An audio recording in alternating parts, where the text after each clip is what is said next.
பிரபு அவர்கள் தவறு செய்யறாருன்னா நீ அதை சுட்டிக்காட்டி பேசு. இல்ல வேற ஏதாவது கொள்கை ரீதியா ஏதாவது வந்து தப்பா பேசிட்டாரா அதை சுட்டிக்காட்டி பேசு. இல்ல தவறான ஒரு சட்ட விரோதமான செயல்களில் ஈடுபட்டுட்டாரா அதை சுட்டிக்காட்டி பேசு. அதை விட்டுட்டு படிப்பை வந்து சுட்டிக்காட்டி கேவலப்படுத்துற வகையில பேச வேண்டிய அவசியம் என்ன இருக்கு? அப்படி அப்படி பேசிதான் நீ வந்து மீடியால வருமானம் சம்பாதிச்சே ஆகணுமா? அப்படி சம்பாதிச்சுதான் உங்க குடும்பம் சாப்பிட்டே ஆகணுமா? இல்ல அப்படி சம்பாதிச்சுதான் இல்ல அந்த அரசியல்ல பேரும் புகழும் சம்பாதிக்கணுமா? இல்ல இவ்வளவு கீழ்த்தரமாக பேசிதான் வந்து உனக்கான வியூவர்ஸ் ஏத்திக்கணுமா? தேவையில்லை அப்படிப்பட்டது.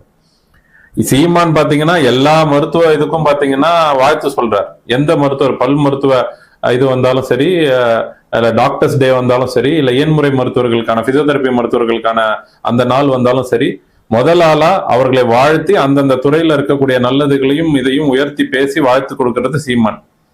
உடனே தம்பி வந்து கீழத்தரமா இதே மாதிரி அதே துறையை வந்து தாழ்த்தி பேசுறது சீமானுடைய தம்பிகள். சாட்டை துறை முருகன் எவ்வளவு ஒரு கேவலமான ஒரு காம்பினேஷனா இல்ல? அண்ணன் வாழ்த்து வாரான், ஒரு தூத்து வாரான்.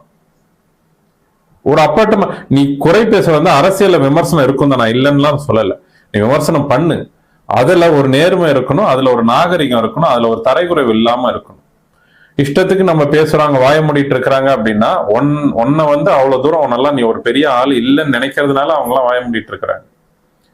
அதை வந்து தமக்கு வந்து பலம் இருப்பதாக இவர் நினைச்சுக்கிட்டாருன்னா அது அவருடைய அறியாமை, அவருடைய முட்டாள்தனம். இதற்கெல்லாம் வந்து ரெஸ்பாண்ட் பண்ணிட்டு இருக்கணுங்கிற அவசியம் இல்லை.